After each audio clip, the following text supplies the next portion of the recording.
Bueno, buenas noches a todos. Por lo menos para lo que es de noche, para mí ya es de noche acá.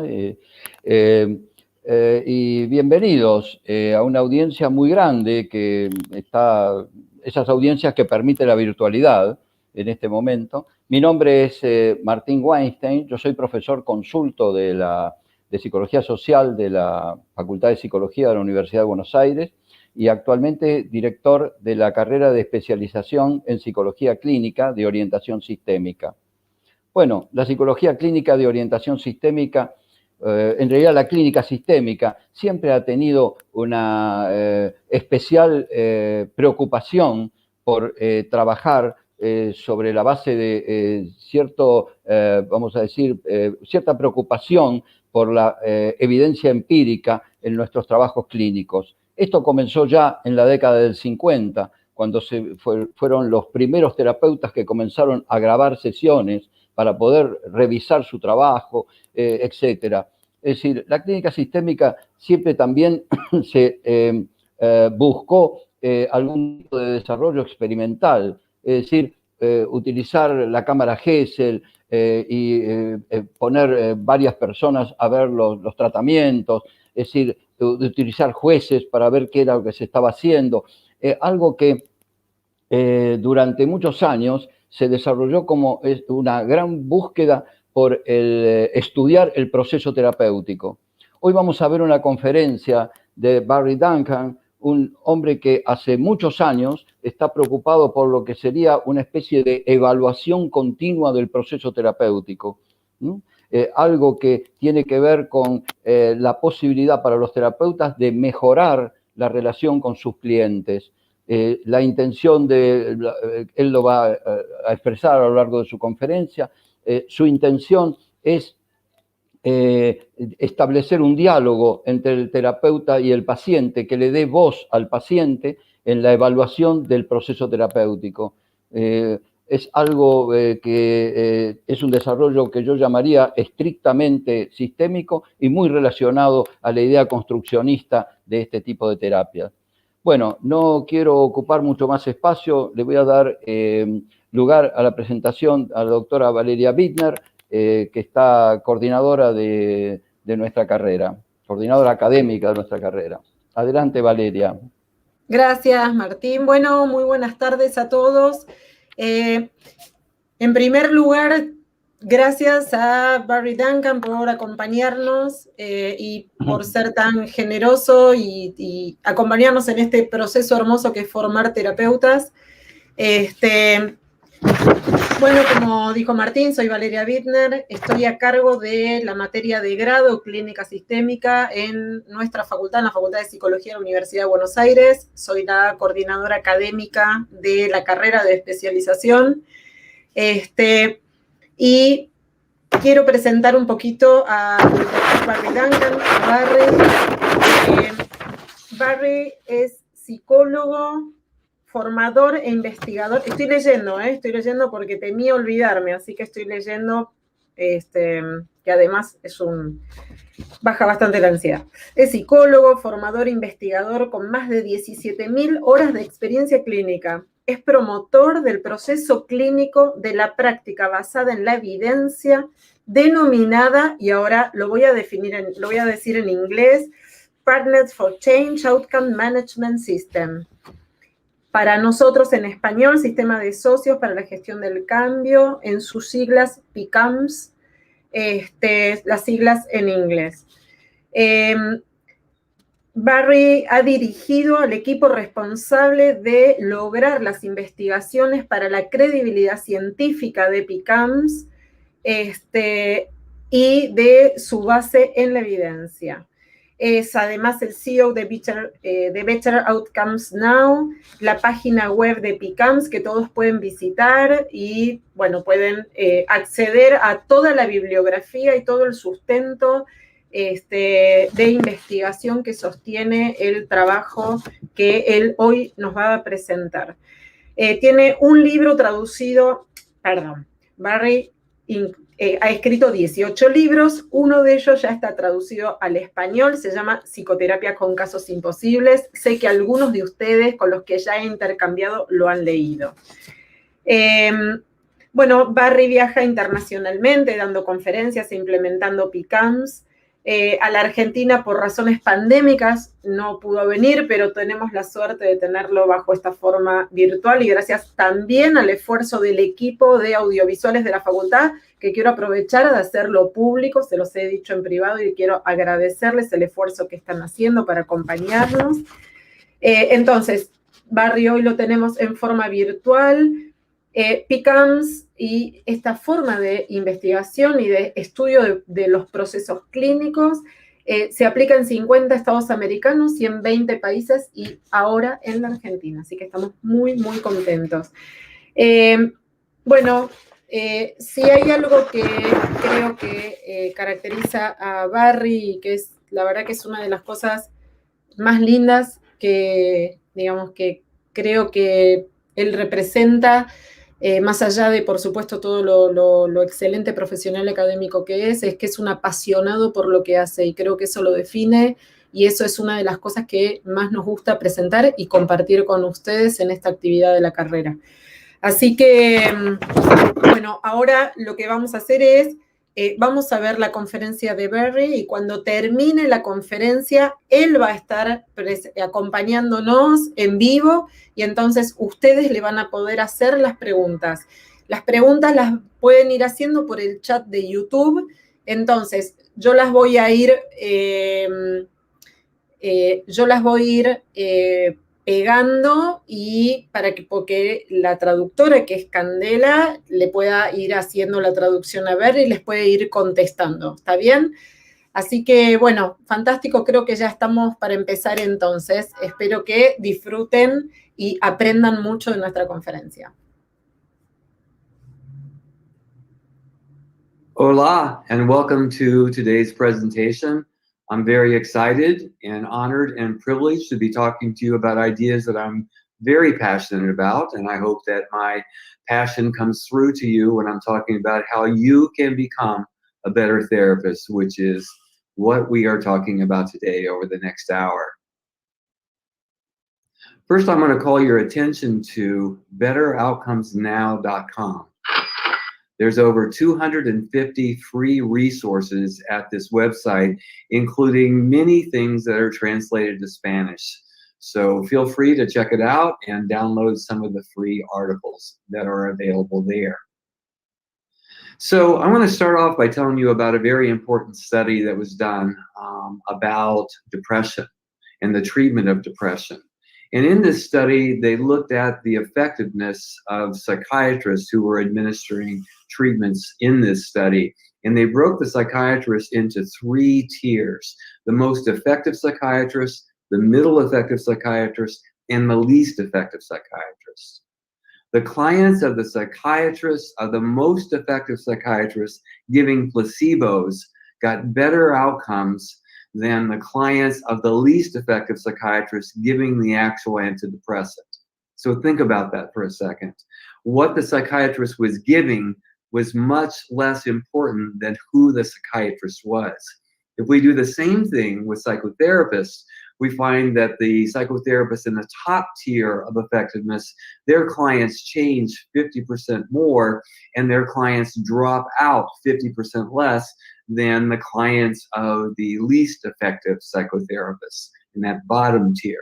And of course, the million-dollar question is, what makes one better than next? What makes those psychiatrists in the top tier giving placebo so much better than those psychiatrists in the bottom tier giving the actual antidepressant? That's what I'm going to talk to you about today. So how do you get better? I'm going to talk to you today about how to attend to and enhance the common factors, specifically related to what the client brings to the therapy process, the client factors, and the therapeutic alliance.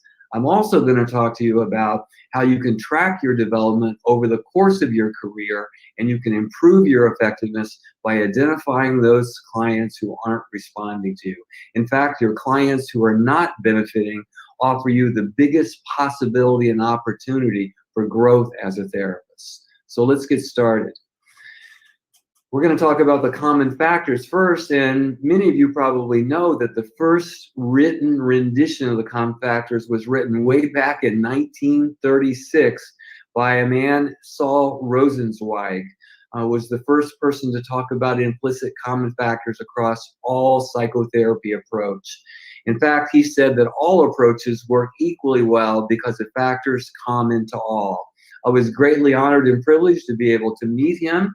I first contacted him when he was 93 years old and got to spend several very important times with him. Here I am back in 2002 with Dr. Rosenzweig. So what are the factors that he first talked about way back in 1936? Here's Michael Lambert's 1986 rendition of the common factors, and he put client or extra therapeutic factors accounting for 40% of outcome variance, or 40% of how people change in therapy. And this includes everything about the client that has nothing to do with us: their resources, strengths, distress, capabilities, religious affiliation, social support, everything that they walk in the door with when they come and see us. The next most important variable are relationship variables. And you all know all about this, the Rogerian triad: empathy, unconditional positive regard, authenticity, all those things about you and the therapy itself that create the context for change to happen. They've been doing exit surveys of clients for the last 50 years. And it's like clients have been given a script about what to say. When clients are asked about what was helpful about their psychotherapy, they say it was great to have someone listen to me when I was in a time of dire need. It was great to have someone believe in me when I didn't believe in myself. They talk about the personal qualities of the therapist or the relational qualities of the endeavor itself. Next, in terms of outcome variance, is placebo, hope, and expectancy. And Jerome Frank, the great Jerome Frank, probably is the most elegant spokesperson of this perspective. He wrote a great book called Persuasion and Healing. The last edition was in 1991. And what his argument was that when people come to see us, they are demoralized by their problems. They believe they're living out a sentence that every day will be as miserable as today. And what we do in psychotherapy is that we remoralize them with the hope and possibility that it doesn't have to be that way. Their life doesn't have to remain miserable. And this kind of catalyzes clients into action. This hope and expectation for change catalyzes clients into action, and they make the changes they need. And then finally, tied for last, in terms of impact in therapy, are models and techniques. Models and techniques are important to the process, just not as important as we tend to hold them. They account for 15% of outcome variance. They provide a structure for psychotherapy to unfold. They provide an explanation for the client's difficulty and some remedies or solutions to those difficulties. Many people misinterpreted Michael Lambert's pie chart as saying that model and technique were not important. He didn't say that at all. He said that they're just not as important as other variables, mainly client factors and relationship factors. Here's a more up-to-date version of those common factors. This is from meta-analysis. Michael Lambert left out a very important variable, and that variable is you, the therapist. The therapist accounts for most of the variance of any treatment being administered. So let's go over this rather hallucinogenic figure, but I promise I wasn't taking hallucinogens when I made it. First, in the top left here, that bold yellow ball is the amount of variance attributable to clients. 86% of the variance of change can be attributable to what the client walks in the door with. Now, if we look at this little blue circle in that big yellow circle, that's the amount of variance that's attributable to treatment, about 14%. And then if we blow that 14% up into the center circles, you see the other variables that account for how people change. And the biggest variable is you. Therapist effects account for up to 57% of the variance of change in any treatment being administered. And next after that are alliance variables, accounting for up to 50% of any changes that you see in psychotherapy. And I ask you, should it be any surprise to us that the human beings involved, the client, the therapist, and their relationship accounts for far more of the variance of change than model and technique? I don't think it should be a surprise to us at all. So let's dig a bit deeper into these client life factors, this 86% of how change happens. So if you believe that to be true, and I do, it would suggest that you privilege the client's experience and seek to enlist and rally their resources to the cause of change. But I ask you, is this what we do?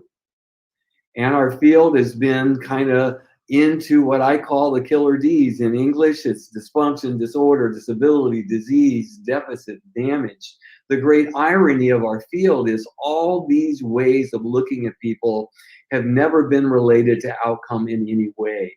And the diagnostic categories are neither reliable nor valid, but yet we continue to hold on to them as if they do actually dictate the treatment that we use with folks. So I really wish that the field would just and move on to different ways of looking at clients. I don't know if you've ever seen this quote from our founding parent. In a letter to Jung, he said, "I have found little that is good about human beings. In my experience, most of them are trash." I don't know if he was having a bad hair day or, he had a little bit of a cocaine problem. Maybe he was in need that day. But, we laugh about what he said way back then, but we cataloged trash into all these different categories in these diagnostic manuals. Of course, my biggest gripe with those ways of looking at people is it closes us down to looking for and diagnosing their strengths and resources and enlisting those in the service of change. When in actuality, clients are the real lions of change. I ran across this African proverb in the 1990s, and it really stuck with me. Until lions have their historians, tales of hunting will always glorify the hunter. And I have bad news for you, because we're the hunters in this proverb. We ride in on our white horse of theoretical purity, we brandish our sword of evidence-based treatments, and we slay the psychic dragons that terrorize our clients. I am ready for that tale to go out of print, and clients are the true historians of their own change. They're the true heroes of their change projects. So how do we cast clients in their rightful heroic roles? Well, there's no formula here. There's no A plus B equals C when it comes to helping people make the changes that they want to make. It really requires a balance between listening empathically, resonating with people's despair, but with a mindfulness that that their strengths and resources, they're available to be tapped into. So it's this balance of resonation, but refusing to succumb to the story of despair is the only way to understand who the client is and what they're capable of. And the other thing is that we not identify what they need from us, but what they already have that can be channeled toward their goals for treatment. So when I walk into the room, if I want to elicit these, what I call heroic stories, I have 3 questions that I consider. First of all, what are the obvious and hidden strengths, resources, and resiliencies that are contained in the client's story? And what are the competing stories? There's never one frame or one way of looking at things. Where there's suffering, there's endurance.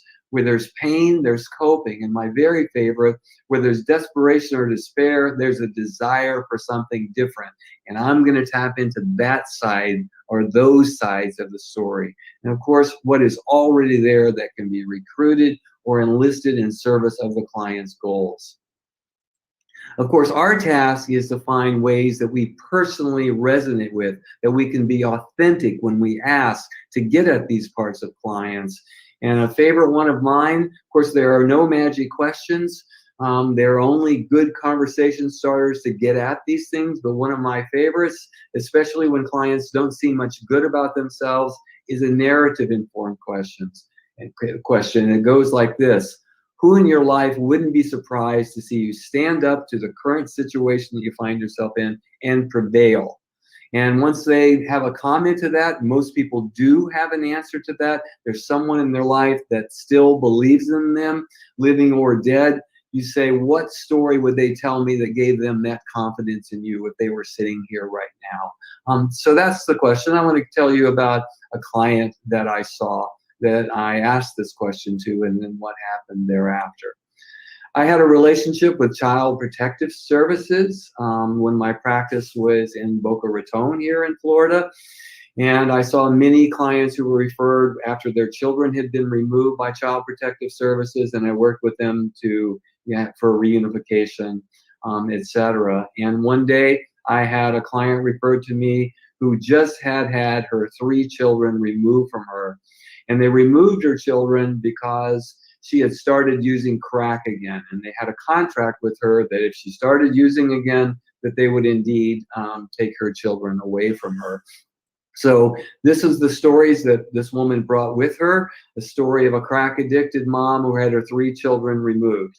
Now, that is a true story, but I have to know walking into the story that there are other stories about her that describe what she's capable of more than these stories about her. So it's not that they're not true, it's just there's always more to the story than these kinds of ways of describing clients' identities.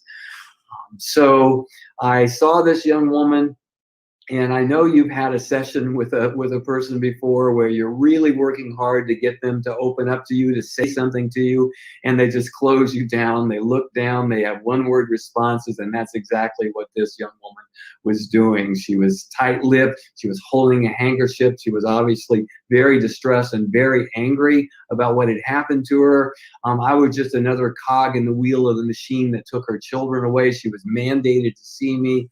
And so finally, after a few minutes, I decided to stop feeling sorry for myself, because I was thinking, gosh, we couldn't be any more different than we are here. She's a young, impoverished African-American woman, with her whole world ripped apart, her children taken away, and she's struggling with a crack addiction. And I'm an old, middle-class white guy with hardly a care in the world. And so I finally decided to ask her this question. Her name was Kim. I said, Kim, who in your life wouldn't be surprised to see you stand up to what Child Protective Services wants you to do so you can get visitation to your children back? Who wouldn't be surprised that you could stand up to all that adversity and prevail? And she looked at me for a long time like I had suddenly sprouted a new head out of my neck, but she finally said, my Uncle Charlie wouldn't be surprised. And of course, I asked the next part of the question. If your Uncle Charlie were here, what story would he tell me that gave him this confidence in your ability to overcome all this adversity you're facing now? And she said to me, he would tell the same story that he's told my entire life, that in fact he even told when we visited him in the hospital when he was dying. And the story is this: when I was a child, my cousins and I would always escape the inner city that we lived in, and we would go to Uncle Charlie's farm that was many miles away, and we would spend the summer with him, and he taught us farm chores, and he was a very kind man, and we loved him dearly, and we loved the freedom that we had on his farm away from the city, and we counted the days until we got there each school year. And one day, during the summer with my cousins, we ran deeper into the forest than we'd ever gone before, and I was running out in front of everybody, and I stepped in quicksand, and I immediately sunk up to my neck. And everybody, of course, got very afraid and ran back to get Uncle Charlie, and what seemed to be hours later, I finally heard rustling in the forest, and I looked up, and I met eyes with Uncle Charlie, and as soon as he saw me, he cried tears of joy, because he knew when he got there that I would surely be dead. And he forever told the story that if I could stand up to my fear in that situation and stay instinctively still, if I could overcome my fear in that situation, that surely I could overcome any adversity in my life thereafter. And you know what? He was 100% correct about this young woman. Because she protected her children from a very abusive partner who stalked her for nearly 2 years before he was arrested. During that time, she was off crack for 17 months until forces conspired and she started using again. So here we have a choice when we walk in the room. It's either the crack-addicted mom who had her children taken away by Child Protective Services, or we have a young woman who is facing adversity, who protected her children against an abusive partner, who stopped using crack for 17 months. And those are the stories that I can harvest strengths and resources from. And those are the stories that got her back with her children. So we're going to talk about in a little bit about monitoring change, monitoring outcome in the alliance with clients. But when we do that, we are making the client, the consumer, the historian of their own change. It also is partnering with this most potent aspect for change, the client. So whatever metaphor that you like about clients, whether you see them as the lion or lioness of change, whether you see them as the heart of change, or whether you see them as accounting for 86% of the variance of change. Whatever metaphor, the client is the central aspect, and if we don't involve and engage their resources in the process, we're likely not to experience change. So let's move on to the alliance. Alliance factors count for up to 50% of how clients change in psychotherapy. Now, I asked the question, what makes one provider better than another? We don't have to send detectives out. We already know the answer. And that answer is those therapists who form strong alliances across more clients get better outcomes, period. We all have clients that respond to us, and that's great. And then we have everybody else that it's not so easy to form an alliance with. People who have trouble with relationships, people who are going through really hard times, people that are skeptical about therapy. The very good therapists can engage those people as well. So you know the classic definition of the alliance, Borden's classic definition. It involves three things: the relational bond, that's the Rogerian variables, the client's perception of those variables, and more cognitive variables of agreement about the goals and tasks of therapy. Agreement about what we're going to work on and how we're going to accomplish the goals of clients accounts for most of the variance of the difference between therapists. And let me just remind you that alliance effects are up to 7 times the impact of model and technique, and there's over 1,000 independent studies that show the relationship between a positive outcome and a positive alliance. One thing I want to tell you about to help you enhance your alliance abilities is about the client's theory of change.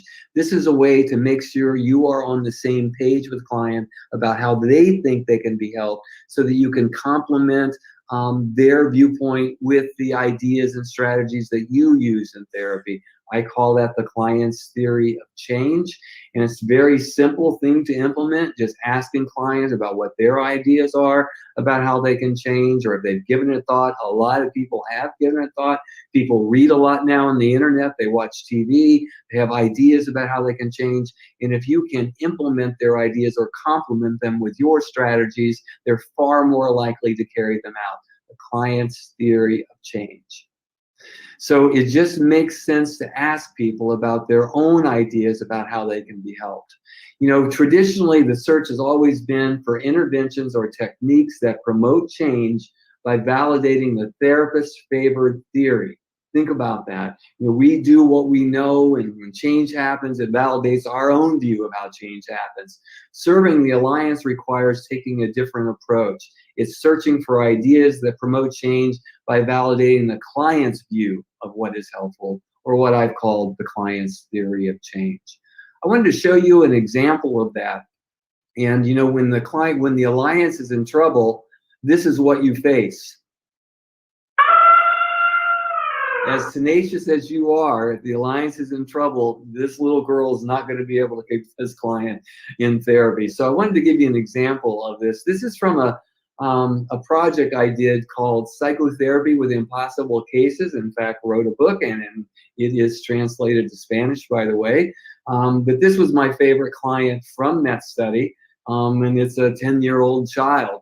When she was 9, her parents went through a very, very painful divorce. And after the divorce, when mom and the child moved to a different area of town, she couldn't sleep in her own bed. She became very anxious. So she went to see a therapist, and they put her in a group, a social skills group. They diagnosed her with separation anxiety disorder.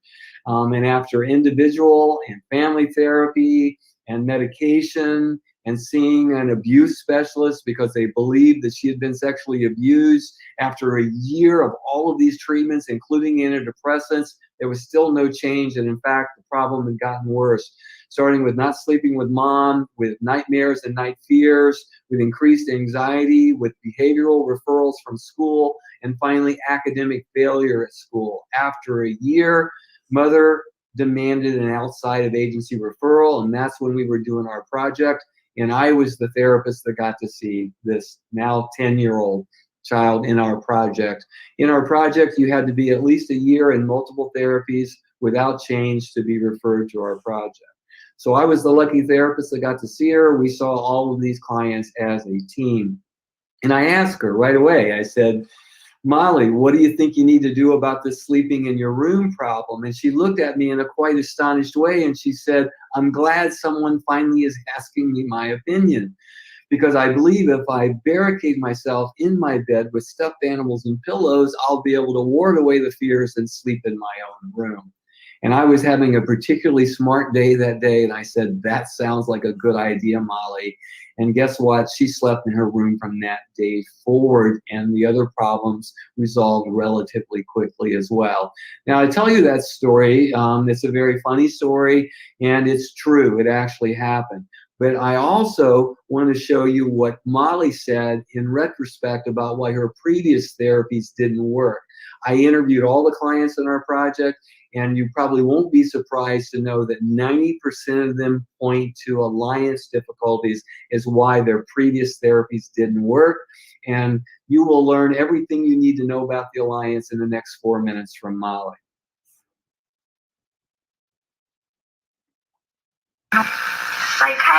Most psychiatrists don't understand that,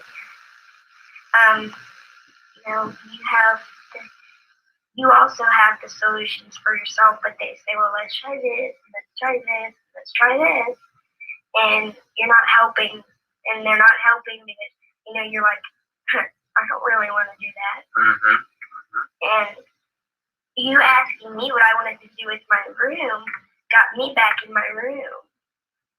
So what I'm basically saying is all psychiatrists are like, well, I have the answers and you don't. But we have the answers, we just need somebody to help us bring them to the front of our head. Mm-hmm. It's like they're locked in an attic or something. Like somebody locked them in a closet and nailed them down. So, that's right.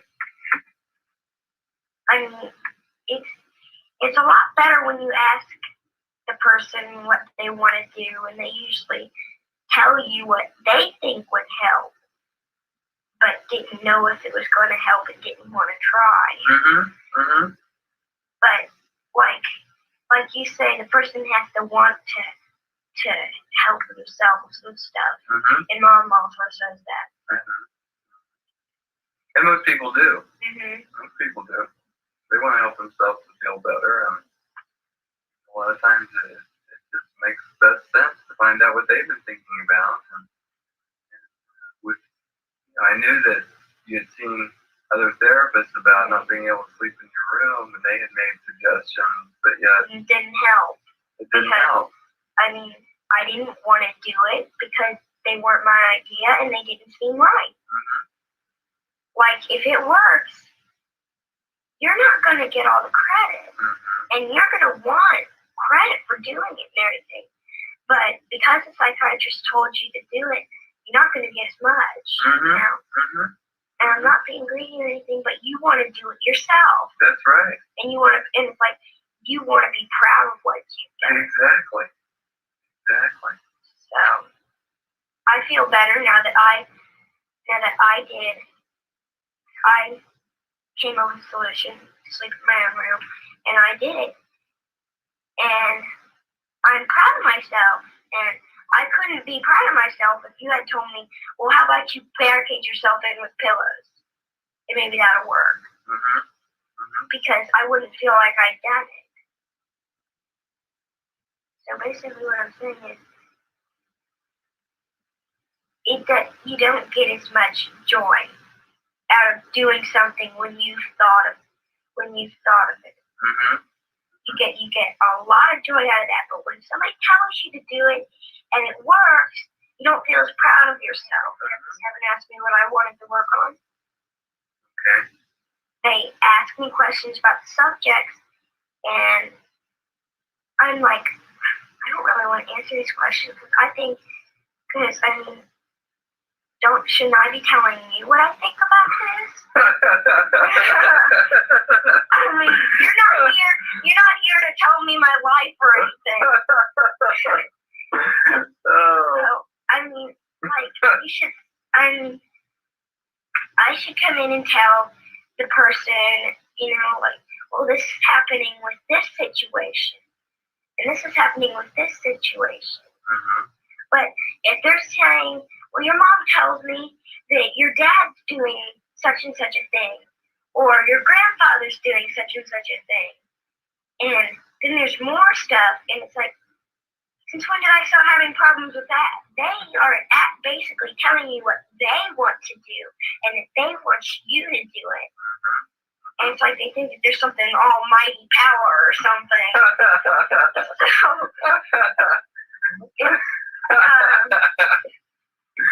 Oh, that's music to my ears. Music to my ears. That's exactly. It's like we think a lot alike. We think a whole lot alike. And that drives me nuts about there when they think they're the almighty word about things. oh, I know. They Like, don't know nothing. they're God.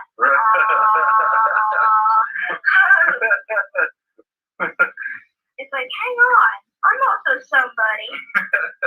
And you laugh at when I mean to be funny. And back at my old therapist, whenever I said something, or I tried to say something about a subject, she just busted up. She's like, hey, I have an opinion too. Mm-hmm. And you're a therapist. You're supposed to sit here and listen to me talk. Mm-hmm. And she wasn't doing that. She was sitting there laughing at me. She didn't take you seriously because No. you're a kid, maybe? You think that? Yeah. She's like, oh, well, I love working with kids, and that's just great and everything. And I work really well with kids. Every kid that she sees goes for like years and years on end. That's Molly, and Molly is certainly quite a pistol there. See, remember they put her in a social skills training group. You talk about falling through the cracks. If Molly can fall through the cracks, anybody can fall through the cracks. And you see from everything she said, she pointed to alliance problems. She wasn't taken seriously. They didn't work on her goals, and they certainly didn't ask her about her ideas about how she could change. It probably my biggest irk with the field, my biggest kind of complaint about our field is that the importance of the alliance in terms of how it impacts outcomes and the difficulty of achieving it with all of our clients is perpetually minimized. It gets such little press compared to models and techniques. We have a love affair with models and techniques when actually we could get a lot better at this work if we paid more attention to our alliance abilities. It's like the alliance is looked at like anesthesia before surgery. We're going to dumb the client down with our Rogerian reflections until they're almost asleep, and then we stick the intervention to them when they're unaware. It's a very strange way of thinking about what we do. You could make a far better case that the alliance is the therapy, given the 1,000 research studies that support it. But of course, that sounds too risky for people. But nevertheless, the alliance deserves far more respect. I invoke Aretha to help me make that point. And that's why we don't leave the alliance to chance, which I will talk to you about shortly. We measure the alliance in each and every encounter and don't leave those 1,000 studies to chance. So the bottom line here is The alliance is the best friend we have in the room, and we probably ought to treat it that way and make sure in each and every encounter that the alliance, the three elements of the alliance, line up in a positive way from the client's point of view. So how else can you improve your effectiveness? We've talked about making sure that you harvest, recruit, and enlist client resources in the work that you do. We have talked about paying specific attention to the alliance in each and every encounter with each and every person to ensure that we're soliciting client ideas about how they can be helped in our overall process. I'm going to talk to you about another way. Another way of doing it is to monitor your outcomes and identify your clients who are not benefiting. And why is it important to monitor your effectiveness? It's because therapists are woefully poor at knowing how effective they really are. And I ask you, is it wishful thinking or maybe even delusions of grandeur? Two quick studies I want to tell you about. One was a study that was done. These researchers were doing a keynote address to a conference with, 300 people in the audience, and they asked them to grade themselves from A+ to F, from the very best to the very worst in terms of their effectiveness. 67%, 2/3 said that they were A or better. No one graded themselves below average. Another study that was a bit more scientific looked at several, many therapists from all different persuasions, and the overwhelming majority of the people in the study believed they were 85% effective with their clients. If that were the case, you wouldn't need to be listening to this webinar. You wouldn't need to be thinking about your effectiveness. But the funniest part of that study is that 90% of the therapists in this study believed they were above the 75th percentile in effectiveness. Or in other words, they believed that they were better than 3/4 of their colleagues, that they were in the top quartile of effectiveness.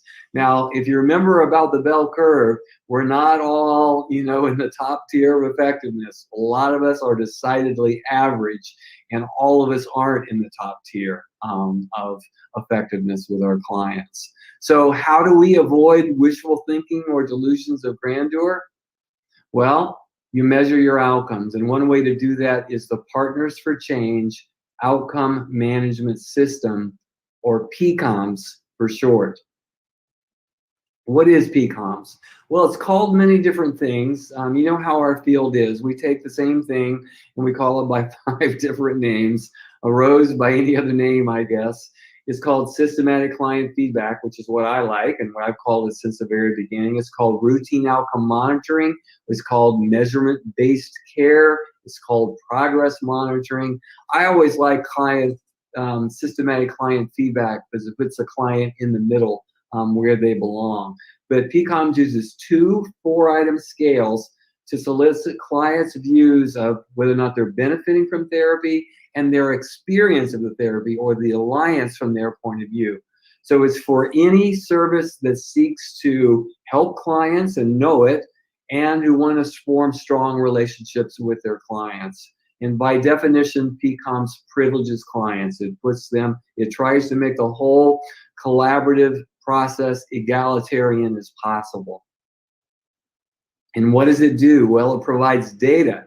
It provides data to identify the clients who aren't benefiting so you can figure out what else to do with them.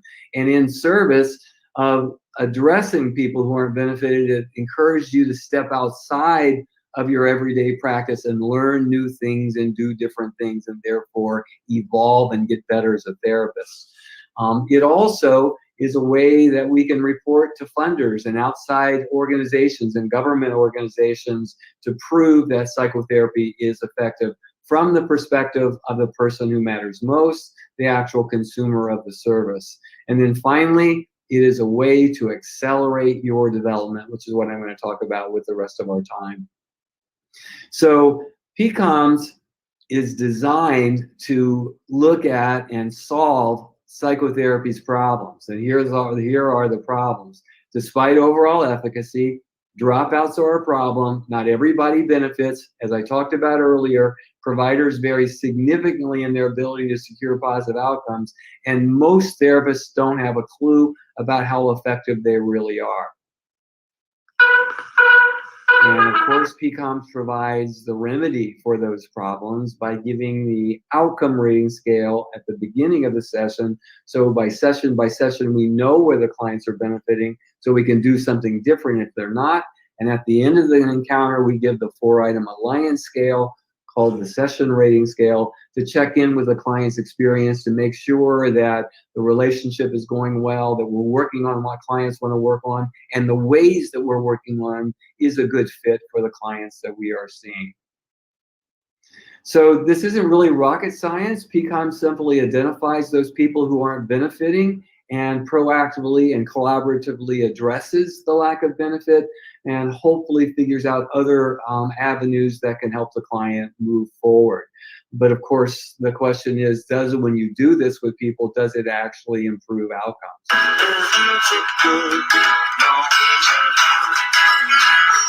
Well, there are 9 randomized clinical trials that say it does definitively improve outcomes and reduce dropouts. We did our first study in Norway with couples in 2009. It doubled overall outcomes. TAU there is treatment as usual, so it was feedback compared to treatment without feedback, or it was treatment without PCOMS. The same therapist served in both conditions. Doubled overall outcomes. 4 times more clients achieved clinically significant change. At 6-month follow-up, there was 46% less separation divorce in the PCOMS condition, which led to the Norwegian Health Directorate to implement PCOMS in all their couple and family therapy agencies. Our most recent randomized clinical trial was done in integrated care sites, 3 of them. Once again, it doubled overall outcomes, and we improved outcomes not only on our measure, the outcome rating scale, but also the very popular depression measure, the PHQ-9. You see there that 43% more achieved clinically significant change, and there was 30% less dropouts in the PCOMS condition. 9 randomized clinical trials shows that PCOMS definitively improves outcomes and reduces dropouts. In our Norway trial, 9 of 10 of the therapists in the study improved their effectiveness with PCOMS. The therapist in the low tier effectiveness became the best therapist in the study with feedback. Now, the outcome rating scale is different than other outcome measures. I'm not quite sure what I'm representing with this picture here, but it's not a list of symptoms. So it's individualized with each client to represent their idiosyncratic experience of life and reasons for service. We all have these domains in our lives: individual, interpersonal, social, and overall. And that the process of administering the measure, finding out the client's presenting concerns, it covers all of those things in an individualized way. It's not a symptom checklist like other outcome measures are. Here it is in Spanish. It's actually translated to 31 languages.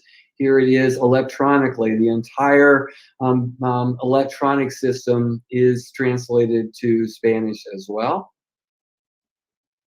So we give the outcome rating scale in the beginning, which I showed you, and we give the session rating scale toward the end, but with enough time to talk about it, generally the last 5 minutes. And we give it because we want to prevent dropout. People drop out of therapy for 2 reasons. One is therapy's not helping them. That's why we're monitoring outcome.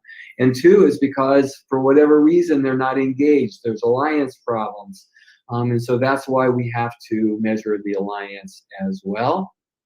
Here is the alliance scale. Again, just 4 items. Clients completed in 20 to 30 seconds. It looks at the Borden elements of the alliance that I mentioned to you earlier. By the way, they're all child versions of both the outcome rating scale and the session rating scale as well.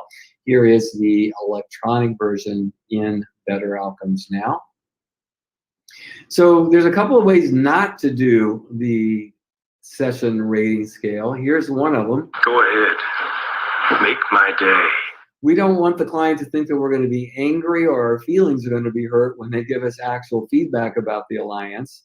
Here's another way not to do it. I'd like for you to rate me as a therapist using only the words brilliant, incisive, and extraordinarily perceptive.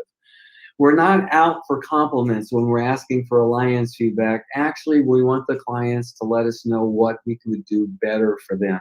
It's their experience that correlates with outcome, not our view of the alliance, but the client's view of the alliance. So clients that report alliance problems are 2 times more likely to succeed in therapy. So if you get a lower score on the alliance, remember, you're not looking for a high score, you're looking for a lower score. You really should celebrate that. And it means you're doing something right because the client feels comfortable enough to let you know that they would like things to be different. So after the first session, you know, that's not rocket science. Either the client is improving or they're not. And if they're not, that offers us the opportunity to do something different and turn things around. It also keeps people engaged until you do figure out what else you can do for them. Here's what it may look like on a graph. You see there that flat line. The client is not changing. This is when we have our biggest opportunity to improve and get better as a therapist. And to kind of make that point, I'm going to tell you about the largest study of development of therapists ever done by Orlinsky and Ronstadt. It was conducted, it's over a 22-year period now. They wrote a book about it in 2005, but the study is a longitudinal study. It has continued since then. It's over 13,000 therapists from 14 different countries, therapists of all persuasions and disciplines. So it's really a comprehensive study of how we look at ourselves. And one thing that they found in the study is that therapists have an inextinguishable passion to get better over the course of their career. In fact, 86% remain highly motivated to get better over the course of their career, whether they're 1 year out of graduate school or 40 years out of graduate school. I don't think there's any profession that's more devoted to improving than psychotherapists.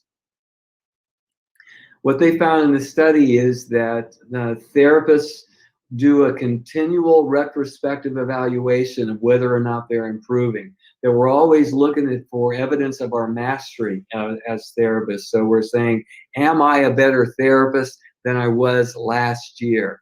And do I handle clients who are angry better? Do I handle people that have been through trauma better? Do I do this or do that? So we're constantly looking to see, am I improving?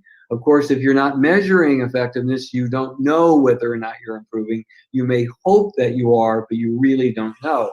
The other way that we do is that we look at our current work for those times when we are doing things different and showing that we are improving over the course of 9. So we're mining these golden moments that make us better in our current work. And these are the 2 types of growth that these researchers identified that therapists are looking for. They're looking at career development growth. They're also looking at the growth they're getting right now from their clinical practice. And the most interesting part of this 22-year study is that our own growth is critical because it prevents burnout. It's our greatest ally for sending the grim reaper of burnout packing. You know, a lot of people think that therapist burnout happens from hearing trauma, secondary trauma stories, that stuff, but actually our own stagnation of not growing or thinking we're getting better contributes to burnout even more, according to these 13,000 therapists that were interviewed in this study. It's the most striking aspect of the study, I believe, that our growth is our primary way to fend off disenchantment. So the benefits of tracking outcome, it allows you to know whether or not you're improving over time. It enables reflection about your work and what you can do to improve your effectiveness. It allows this systematic trial and error of new learning, as well as the refinement of tried and true things to improve your effectiveness. And you will know over time whether or not you actually are improving. I always recommend you take a 30 client closed block. It's a good estimate of your effectiveness, and that you look over time to see whether or not you're improving, that you compare that 30 closed clients to your closed client base, and you'll know whether or not you're getting better. You'll see right away whether or not you are getting better over time. Of course, in Better Outcomes Now, we do that for you. We give you 4 different outcome indices. And of course, there's no clients in here now because this is a dummy account, but you see that we pull out your last 30 closed, and you can compare it to your overall closed banks. So imagine you have 200 closed clients in there, and you implemented different strategies to get better, like you started asking people about the client's theory of change. It would pull out your last 30 closed, and you would see whether or not that's actually improving your effectiveness, your career development, what these researchers call it. The other part of development is this current growth idea. And beyond cliches, according to the study, and certainly according to my experience, we truly believe that clients are the best teachers. Our primary access to growth is learning from our clients. Clients teach us with their responses about the benefit and fit of services, as well as their reflections about the next step. So those clients who are not responding to what we do normally offer us the opportunity to do things different with them, to do things we've never done. And in fact, you're doing your very best work when you're doing things you've never done, because you're trying to tailor the service to people who aren't benefiting and trying out different things. This is how you grow as a therapist and get better. So review your current clients and consider the lessons. Did you experience anything different? Did you do something different that you had never done before? What is something that you have never done when clients were changing? Have you tried to what kind of conversations are you having with your clients when they're not benefiting? And did it cause you to reflect differently about your work, or to consider your identity in any different way? That's the kind of questions you can ask yourself so to help yourself move forward with growth. So what makes a great therapist? How can you continue to get better? Well, your love of the work is really going to help you a lot. And I know that you all have that. It's the reason you got into this work to begin with. So you already have what it takes. But 2 things can help.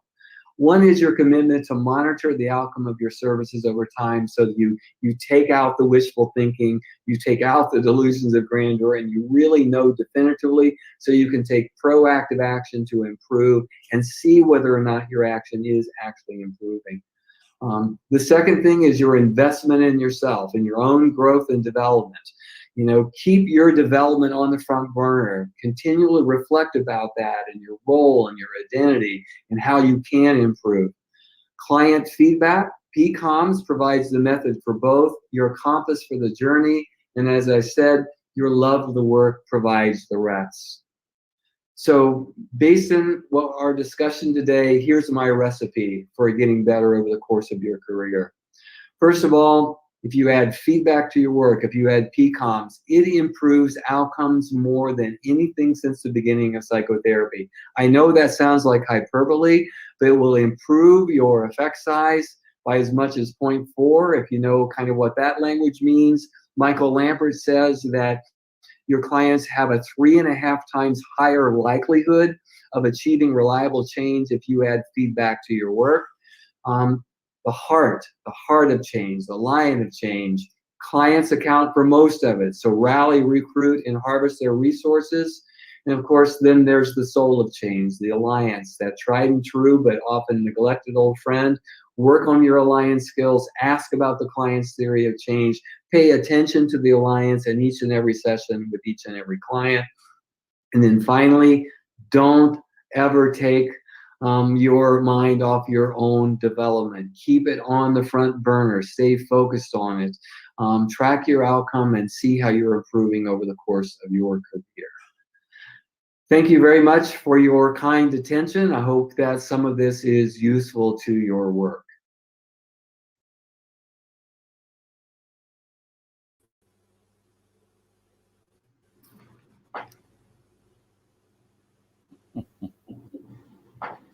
Hi. Well, nice to meet you. Good to see you. Yes, Hello. welcome. Thank you very much. Welcome. Hello.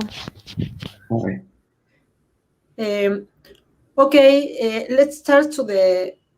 A ver si hay alguna pregunta. We are going to see if there are any question. Yes.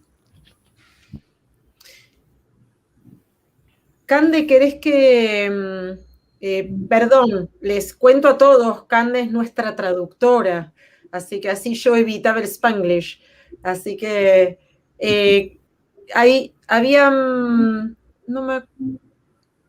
Ana Laura había puesto una pregunta en el chat, así que, bueno, ahora yo se la copié a Cande y Cande le va a transmitir a Barry. Sí. Hello, Barry. We got a question here, and it's about how do you handle honesty in the client's answers? For example, when a client doesn't want to tell the therapist what she or he needs to change or what annoys her or him, maybe due to shyness or something like that. Good question. Good question. And getting candid feedback about the alliance takes some work on the part of the therapist. Es una muy buena pregunta y es algo que lleva bastante trabajo a lo largo de la terapia. The client has to feel as if they can trust that the therapist will use the information in a constructive way. El cliente tiene que confiar en que el terapeuta va a utilizar su devolución de una manera productiva. So the therapist has to really want the feedback and convey that message to the client. El terapeuta realmente tiene que valorar ese feedback, esa devolución, para poder utilizarla. The final thing to keep in mind is that clients in general score all alliance measures high. So a little bit lower is good feedback.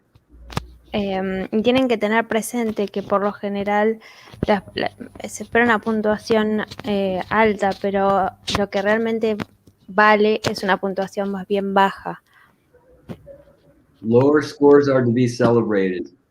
Las calificaciones bajas son para celebrar. Uh-huh. Ok, voy con otra pregunta, Cande. Bien. Acá hay una pregunta que está haciendo Cristian. Un segundito, Cristian, que copio la pregunta para que... y ahí voy.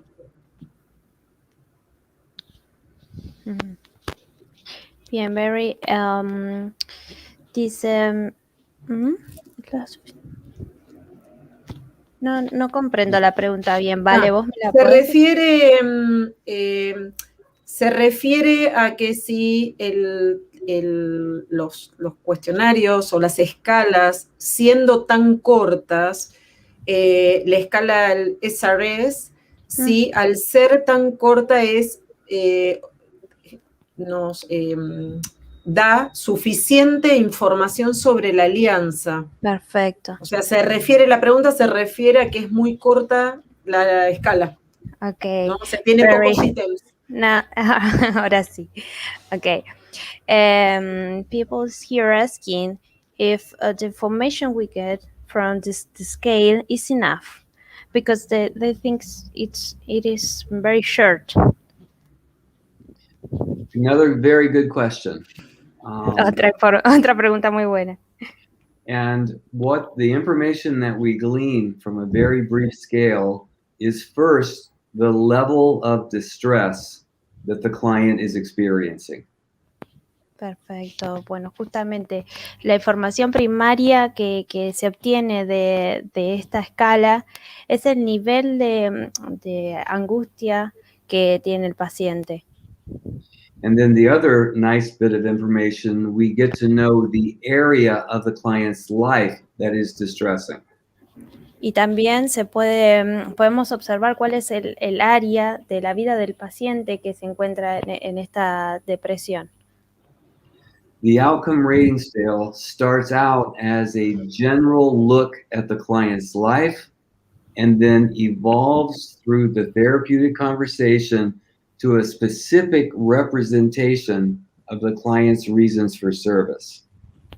Bien, y a lo que apunta la escala es justamente a obtener un paneo general de la vida del paciente y luego conversar acerca de los puntos específicos que se necesitan tratar. And then most importantly, from session to session, it tells us whether or not the client is benefiting from therapy because their score will go up if it is. Y finalmente, observar también si el paciente o el cliente se está beneficiando sesión tras sesión, eso es fundamental.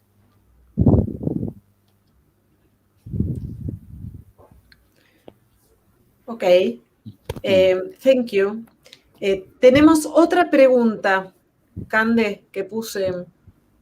Bien.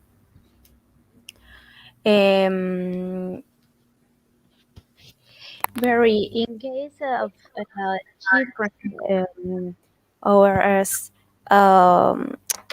their parents makes you the feedback or who?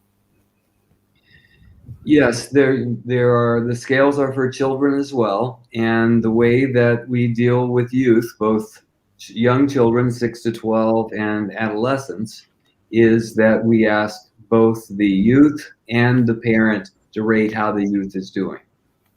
Bien, perfecto. Dice que la escala en el caso de niños va de 6 a 10 años y que se les consulta tanto a los niños como a los padres.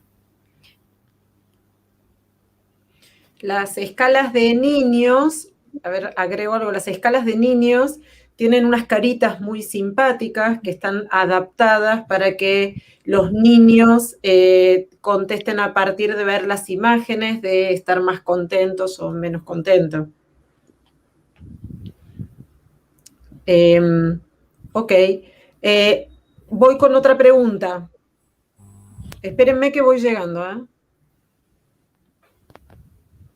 Les digo a los que ya están, a los que están preguntando. Ahí va. Tengo que copiar y pegar en una página y en otra, eso estoy haciendo. No hay problema, igual algunas estoy leyendo. A ver cuál.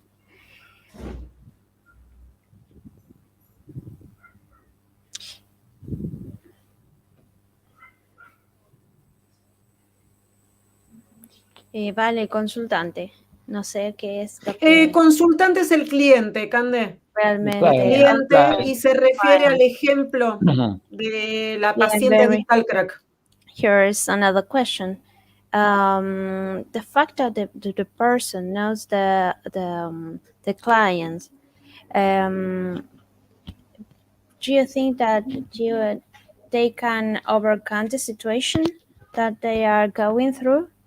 So the question is what to do when the client doesn't have that person in his or her history. I'm not sure I understand the question. Could you try again, please? Yes, of course. The question is what to do when the client doesn't have a reference in his or in her life to tell the therapist. Doesn't have reference to what they want to change? Is that what the question is? If they're not sure about what they want to change? Yes, the question is here that when the client doesn't have a person, a figure, to tell you about during the therapy. Cande, decirle que se refiere al ejemplo de la paciente adicta al crack. And this question has to do with the patient You mentioned in the presentation who was addicted to crack. Mhm. When you ask her for a reference or a figure to tell you about, who couldn't be surprised for her action. Okay. Just to put you in context. Claro, Sorry. si no tienen tío Charlie. Ahí está. Yes, it was about Uncle Charlie. Okay. All right. Okay. Now I understand. Yes. You know, I have never had anyone not have an answer to that question. Dice que nunca le pasó que alguien no tuviera una respuesta a esa pregunta. Les pido disculpas a todos, quizás sí me costó un poco interpretar la cuestión, pero se me trabó ahí. Pero bueno, básicamente dice que nunca tuvo a alguien que no le pudo dar una respuesta. But I generally only use that question when the person sees nothing good about themselves at the moment. It's so just a way to open the conversation to include other people other than the client's own view of themselves. Dice que usualmente utiliza esta pregunta para involucrar, para incluir a todos y para iniciar una conversación.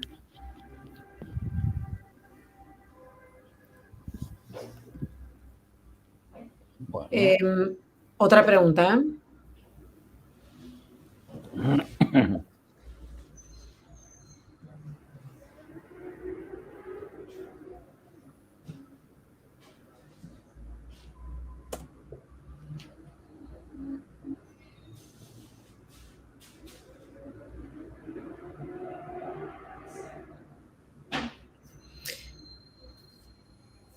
Quizás no es un modelo de intervención, Mauro.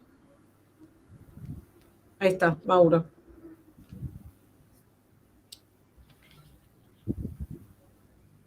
De todas formas, si querés, eso, Cande, si querés transmitirle a Berry acerca del enfoque ecléctico, transteórico. Bien, perfecto. Very beyond work or the monitor work of the quality of the therapeutic alliance, the model includes some interventions, some specific interventions, or adopts an approach more eclectic or transtheoric in relation with the techniques. Would you try me again there? I'm not quite sure I understand that question. Yes.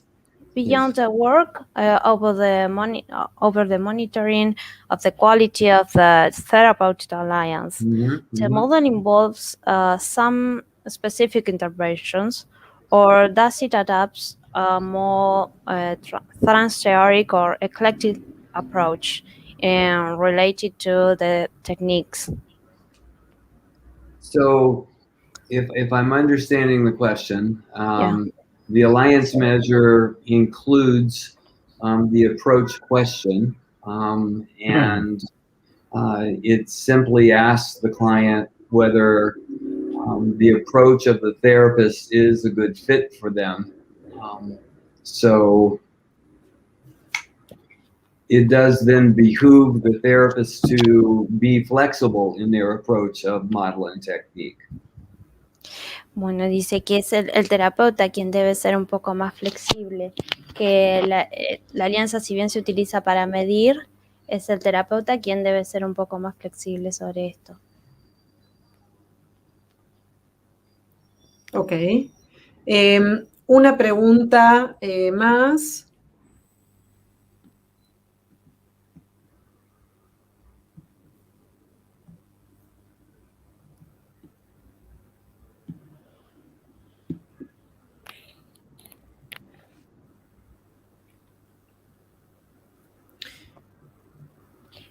Well, Barry, regarding the application of the scales, there are some moments in the professional trajectory that you think that are special for using them. We had to take into account the moment of the therapy in which the patient is in is in that moment.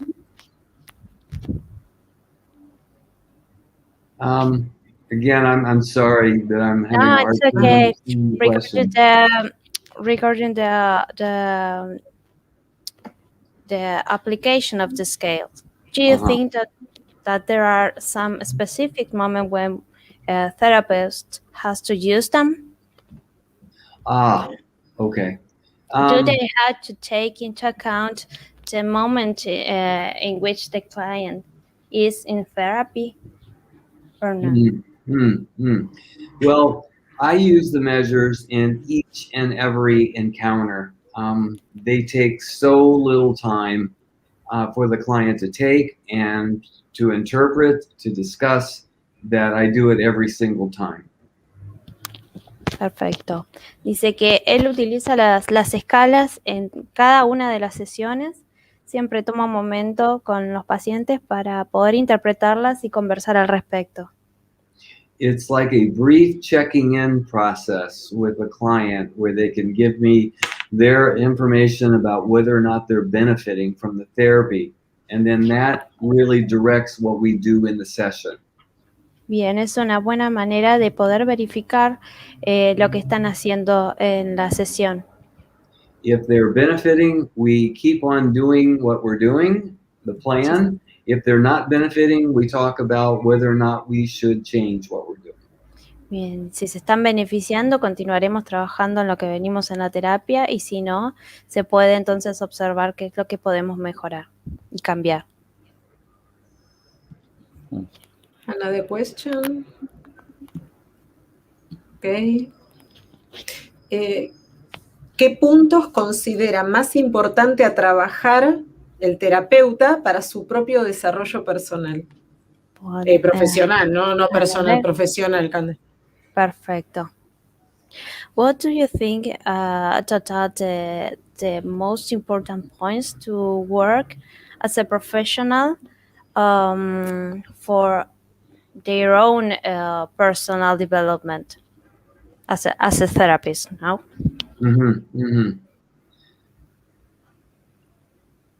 I think that it's pretty well been demonstrated that a therapist alliance development will parallel their development as a therapist. So as you expand your relational repertoire and form stronger alliances with more clients, you will improve as a therapist.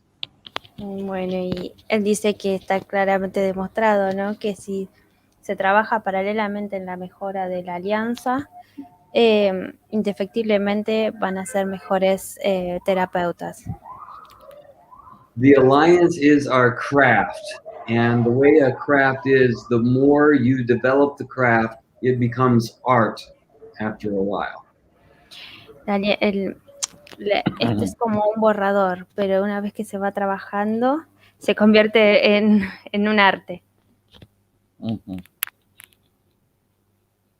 But anything you learn can be helpful. Models and techniques, there are so many available to us now. Any of that can improve your effectiveness overall as you become more flexible in your approach with clients. Todo puede ser usado como para mejorar, todo lo que se pueda aprender, los modelos y las técnicas, todo. But probably the fastest route to improvement is to identify your clients who aren't benefiting so you can change up what you're doing with those folks so that they become successful. Quizás la manera más rápida de hacer esto es justamente identificar a los clientes que se están beneficiando o no y trabajar sobre ello.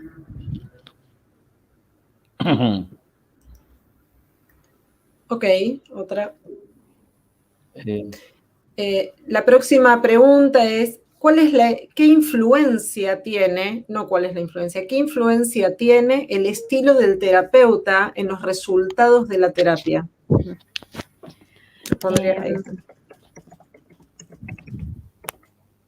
Perdón, ¿vale? No, se suena tu... okay. Barry, here we have another question, and it's what is the influence that the personalities of the therapist has on the outcomes of the therapy? That is a great question. And researchers have been trying to identify the variables associated with therapeutic success, but with not much success. Bueno, es una gran pregunta. Hay investigadores que tratan de ver cómo disasociar esta relación, pero bueno, todavía no han tenido mucho éxito.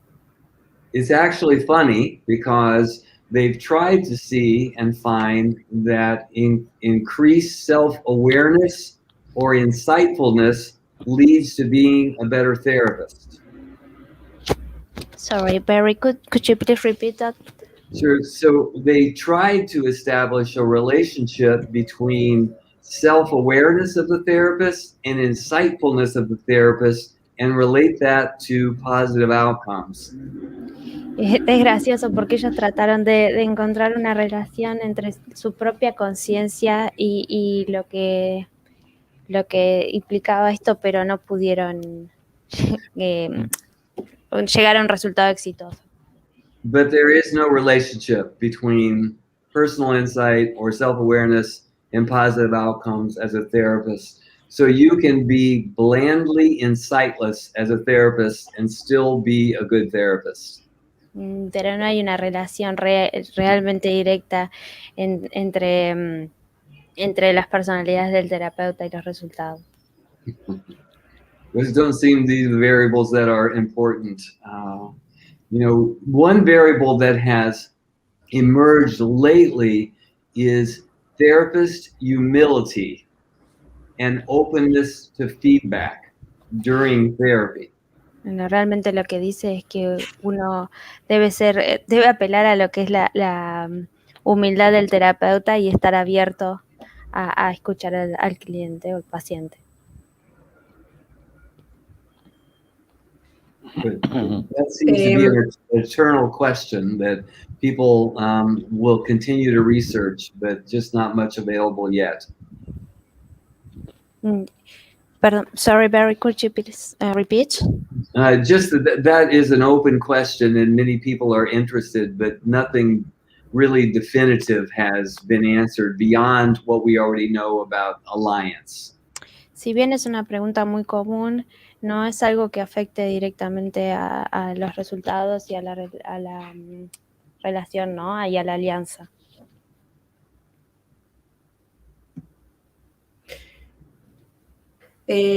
Otra pregunta, y si les parece bien, vamos cerrando, si a Barry le parece bien. Barry, this is one more question and that's all, if you're okay.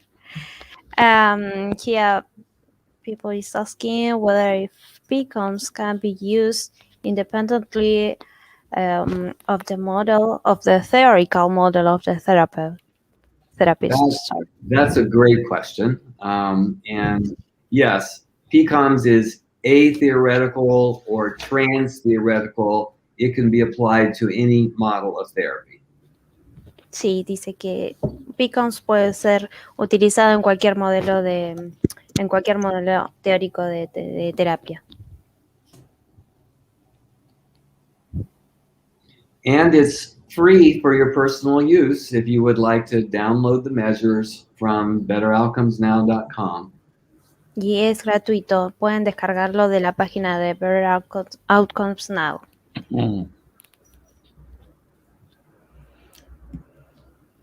La voy a escribir.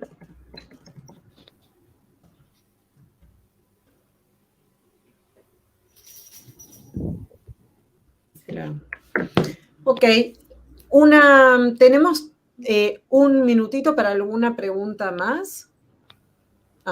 Ok. Están agradeciendo las respuestas.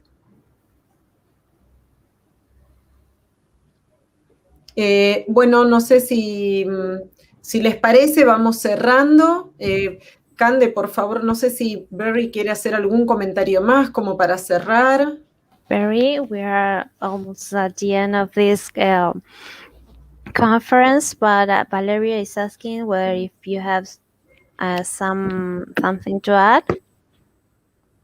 Well, just that I would encourage all the participants to keep their development on the front burner and consider taking their development to the next level by monitoring outcomes and seeing whether or not they can improve their outcomes more proactively.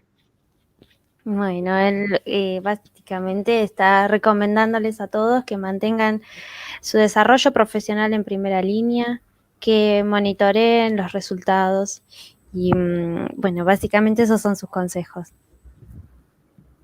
And thank you for this opportunity to share my ideas. Y les agradece por esta oportunidad de poder compartir sus ideas. Thank you very much. Thank you very much, Thank you Barry. very much, Barry. It's a pleasure. Gracias por compartir con nosotros esta actividad para la carrera de especialización. Estamos muy agradecidos de que hayas podido participar. We are very grateful. Thank you very much, Barry. Okay, thank you. Thank you. Okay. Bye-bye. Bye. Bye. Thank you.